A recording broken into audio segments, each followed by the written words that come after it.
Baiklah anak-anak, kita lanjutkan materi kita tentang public speaking, atau kita khusus membahas lanjutan pidato. Saya ulangi lagi, tujuan berpidato adalah memberikan informasi, memberikan sebuah pemahaman baru, mengingatkan, atau memberikan informasi kepada orang banyak atau khalayak ramai.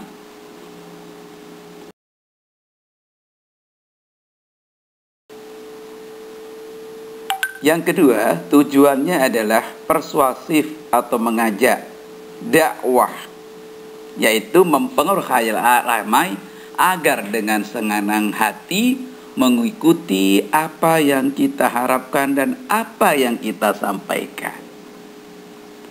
Kemudian yang ketiga, tujuan orang berpidato itu untuk menghibur atau ada nilai rekreatifnya, yaitu menyenangkan pihak audiens dengan pidato yang kita bawakan sehingga tercapai kepuasan dan kesenangan terhadap apa yang kita sampaikan. Kita bisa satu tujuan, bisa hanya menyampaikan informasi, atau bisa juga memadukan ketiganya, atau mungkin dua di antara ketiga tujuan berpidato. Ya.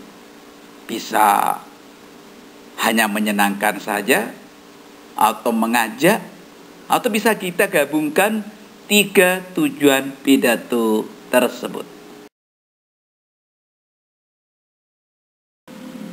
Sekarang timbul pertanyaan, bagaimana ya agar pidato yang kita sampaikan itu menarik minat dan perhatian audiens atau pendengar atau mustami'in mustami'at?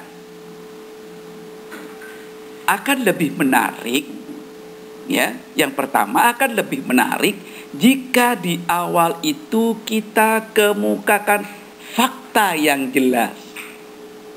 Bisa dengan bercerita, bisa dengan informasi yang update, up to date, yang itu ada di media. Contoh misalnya, tujuan saya ingin menyampaikan pesan, hikmah, keutamaan, fadilah kalau kita taat dan hormat kepada orang tua. Ini bisa kita cerita, bisa mengutip nas-nas dalam Al-Quran, bisa juga kita mengutip, menyampaikan hadis-hadis Rasul. Bisa bercerita. Tapi kebanyakan orang itu senang dengan cerita. Ya, silakan Anda pilih, sediakan kalian. Sajikan fakta terlebih dahulu. Kalau cerita misalnya, saya tuh punya tetangga, ya, namanya Fadil, pas di depan rumah saya, waktu saya tinggal di Sidoyoso itu. Orang tua, ayahnya itu penjual ayam potong keliling perumahan di Surabaya Timur. Ibunya itu mengambil cucian tetangga dan juga mengasuh balita, karena tetangga-tetangga itu ada yang kerja kantoran, ada punya anak kecil, sehingga dititipkan kepada ibu ini, ibunya Fadil ini. Fadil ini nyantri di pondok pesantren Miftahus Sunnah Kedung Tarukan, yang pengasuhnya itu adalah Kiai Miftahul Akhyar yang sekarang menjadi Ketua Majelis Ulama Indonesia. Setelah lulus dari ahli hadis sana, ijazahnya ditahan 1 tahun. Dia tidak bekerja, ya, hanya membantu ibunya dan membantu ayahnya menjelih ayam itu sebelum subuh. Setelah ijazahnya itu keluar, dia melamar menjadi satpam di perumahan di mana ayahnya berkeliling menjual ayam potong. Ya. Sebagian besar gajinya itu diberikan kepada ibunya. Sebagian lagi dia tabung di BNI. Dia kalau kerja bawa bekal dari rumah untuk hemat uang ya. Fadil ini saya kenal baik. Dia aktif sholat jamaahnya di musola di sebelah rumahnya itu. Sholat duhanya juga aktif, dia hormat kepada ibunya. Yang saya perhatikan, kemana saja Fadil ini keluar, pasti pamit ibunya, cium tangan ibunya, cium tangan ayahnya. Dia sangat patuh kepada kedua orang tuanya. Dia tabung di bank itu 3 bulan, hanya kurang dari 500.000. Kemudian dapat panggilan, dia mendapatkan undian sebuah mobil CR-V, Honda CR-V, waktu itu seanggar 500 juta lebih. Tabungannya kurang dari 500.000 rupiah. 3 bulan berikutnya dia mendapatkan undian BNI itu berupa Honda CR-V seharga 500 juta rupiah. Saya berpikir, ini anak memang sangat patuh kepada orang tuanya, rajin sholat jamaahnya, sholat duhanya, dan sebagian besar gajinya kepada orang. Inilah balasan Allah terhadap orang yang berbakti kepada kedua orang tuanya dan dia juga rajin sholat jamaahnya. Jadi yang pertama itu kalau kita bercerita. Tapi kalau kita mau ambillah nas-nas Al-Quran, sampaikan ayat-ayat Al-Quran atau hadis Rasulullah SAW. Itu satu, itu akan lebih menarik. Kenapa demikian? Karena orang berbicara itu adalah yang diperhatikan di awal-awal dia berbicara. Jadi di awal-awal itulah kita rebut, kita curi perhatian audien, perhatian pendengar, perhatian mustami'in mustami'ah. Baik. Yang kedua adalah gunakan bahasa Indonesia yang baik. Ini kita bahas bahasa Indonesia ya. Gunakan bahasa Indonesia yang baik sehingga mampu membangkitkan minat pendengar terhadap masalah yang kita sampaikan. Yang ketiga, dan gunakan bahasa Indonesia yang itu yang dimengerti, yang mudah dipahami oleh audien. Yang ketiga, berbicara secara wajar dan terbuka. Ya. Sajikan materi dengan lafal dan intonasi yang tepat. Gunakan mimik dan gerak-gerik secara wajar, tidak berlebihan. Ya.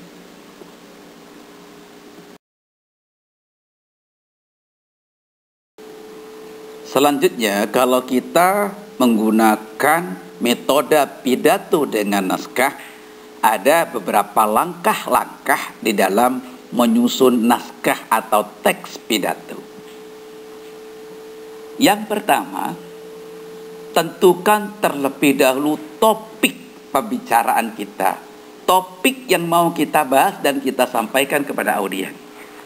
Ingat, pemilihan topik jauh sebelum kegiatan pidato kita lakukan itu akan sangat membantu. Pembicara mengurai materi, mencari materi pendukung maksud saya, menambah ilustrasi dan menyertakan bukti sebagai penguat alasan. Tapi hendaknya dipersempit sehingga pembicaraan tidak meluas. Ini yang sering terjadi. Apa yang kita bahas topiknya? Jangan sampai keluar topik ngalor ngidul nang dindi, gak karu-karuan, topiknya akan dibahas lupa. Ya. Jadi ini ya, dipersempit topiknya. Ya, kalau bisa ambil satu topik, ya paling banyak 3 topik.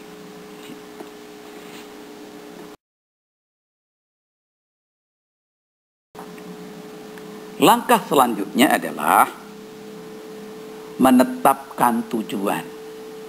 Seperti yang telah dibahas di atas tadi, apa tujuan kita berpidato? Ya, apa? Memberikan informasi, mempengaruhi atau sekedar sebagai hiburan. Kalau kita menggabungkan ya, hiburannya apa, cara kita mempengaruhinya bagaimana. Di dalam memilih topik dan tujuan, hendaknya disesuaikan dengan kemampuan diri, mempunyai kegunaan bagi pendengar, dan lain-lain. Kemudian, Selanjutnya, menyusun naskah pidato. Terdiri apa saja naskah pidato itu? Baik, kita bahas.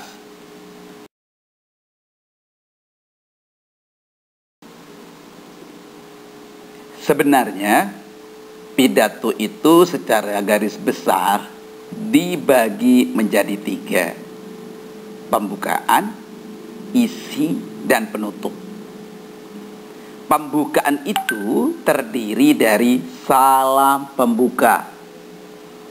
Ya, contoh, Assalamualaikum warahmatullahi wabarakatuh. Ya, salam pembuka. Jadi dalam pembukaan itu terdiri dari 1 salam pembuka. Yang kedua adalah muqaddimah berbahasa Arab. Ini saya sampaikan kelaziman, ya, kelaziman, kepantasan dan kepatutan khususnya di kalangan umat Islam Indonesia.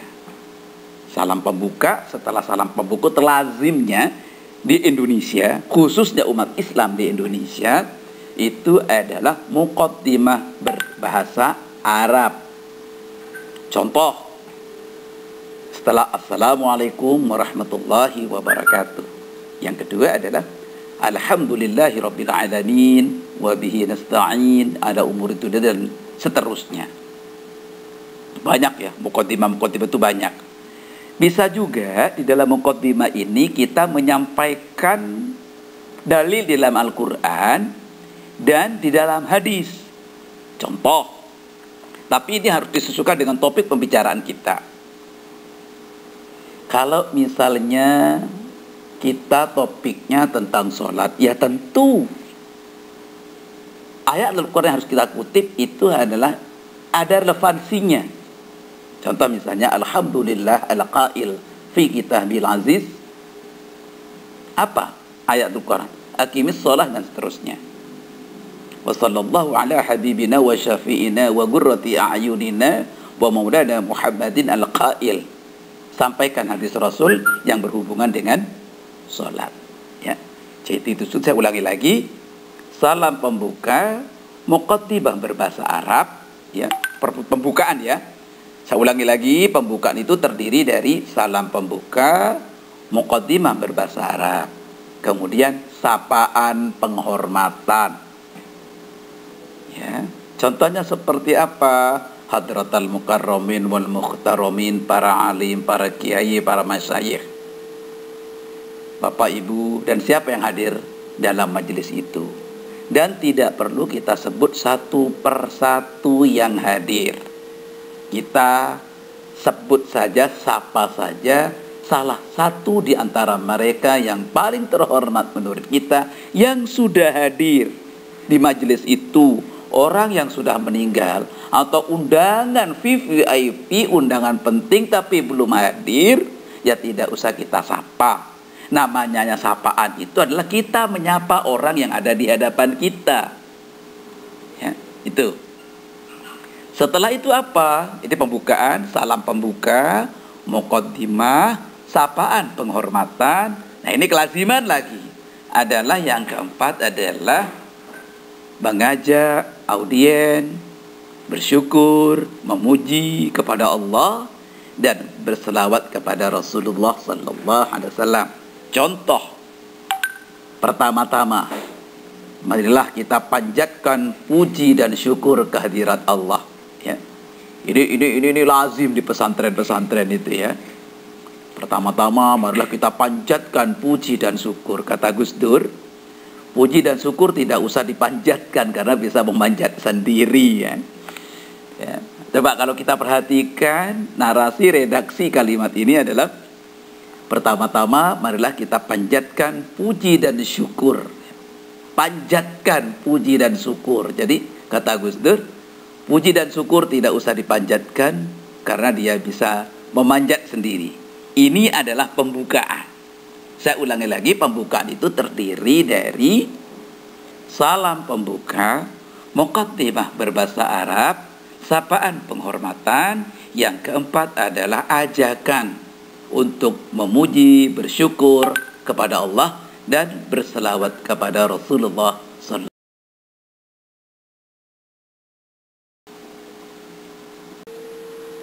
Berikutnya adalah isi. Nah, yang lebih baik adalah Anda sampaikan topiknya apa yang kamu dibicarakan. Ya. Setelah itu sajikan fakta, bisa ayat-ayat Quran, hadis-hadis Rasul, bisa juga cerita-cerita fakta, bisa juga fiktif, bisa juga legenda, mitos dan sebagainya. Ya. Setelah urai, kalau memang tujuannya ajakan, Anda ajak. Kalau juga menghibur, bagaimana Anda menghiburnya? Tentu saja hiburan itu ada kesesuaian dengan topik yang akan Anda bahas, yang sedang Anda bahas. Jadi kemudian Anda simpulkan.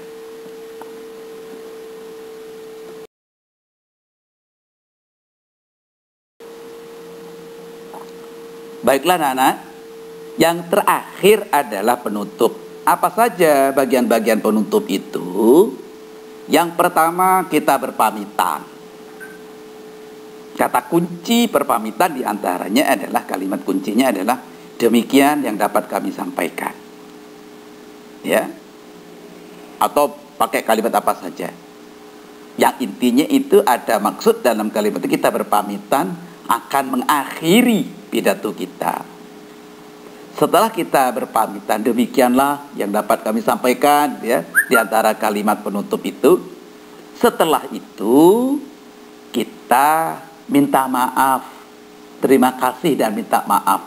Terima kasih atas perhatiannya, mohon maaf atas kesalahan dan kekeliruan.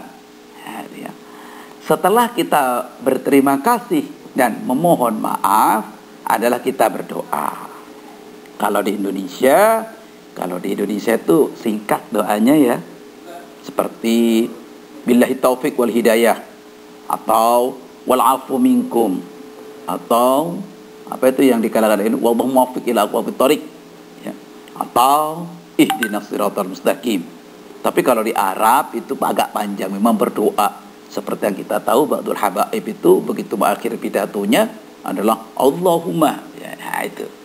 Baru setelah itu diakhiri dengan salam pembuka, Wassalamualaikum warahmatullahi wabarakatuh. Itulah bagian-bagian pidato. Saya berharap ini ada tugas. Saya takih 2 pekan yang akan datang. Tolong Anda buat teks pidato singkat, lengkap dengan sistematika susunan yang sudah kita bahas.